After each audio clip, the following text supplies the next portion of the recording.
So yun mga boss, so ngayon ay magluluto tayo ng ginataan na kal. Yung manok, yung parang native lang yan. Ito mga boss. So napakuluan ko na to ng 2 oras kalahati. At ito yung mga rekado. Sibuyas, bawang, luya, magic sarap, paminta, laurel at sili. At saka ito yung gata. Kasi ang gagawin natin dito mga boss ay adobado sa Bicol. Adobo sa gata. Adobado kung tawagin sa Bicol. So, yun. Ito, magpapa-apoy tayo ng ating kalan.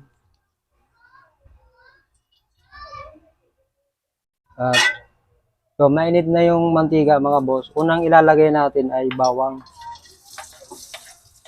Palaging una yung bawang dyan mga boss. So, ayan, medyo ano na. Medyo nagba-brown-brown na siya. Ilalagay na natin yung sibuyas. So, sabihin na rin natin itong luya. Medyo okay na. So, ilalagay na natin yung kal. Yung kal na manok. Yan. Yung pinakulo na natin. Yan.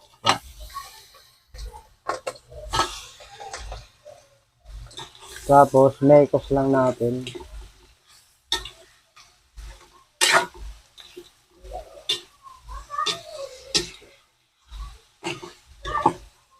So, lalagyan natin ng toyo.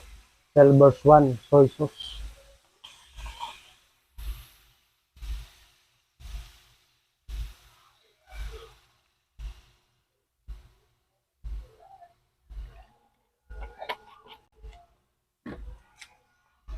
At ilagay na rin natin yung paminta. Pamintang crack lang yan mga boss.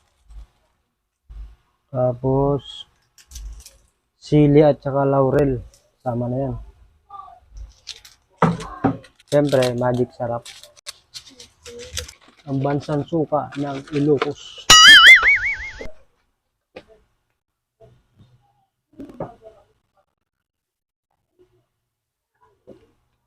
Mekos lang natin mga boss.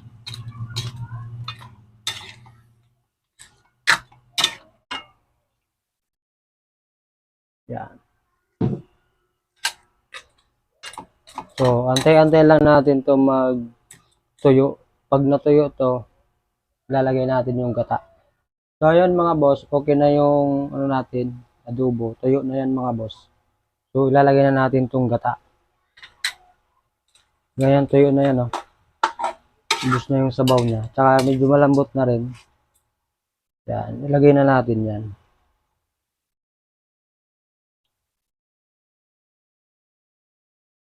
So, iwan na natin to kasi yung tubig na yan mga boss. So, antay-antay na lang natin to ng ilang minuto. Pa-absorbin lang nito yung gata. Tapos, pag medyo tuyo na, okay na to mga boss. Alright mga boss, okay na yung ano natin, adobo sa gata. Yan. Okay na yan, may sabaw-sabaw para pag kain natin, medyo may sarsa naman mga boss. So, kukuha tayo ng isa at titigman natin.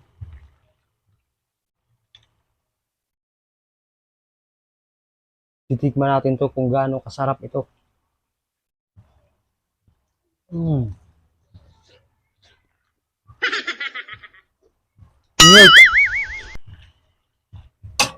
Alright, so hanggang dito lang mga boss.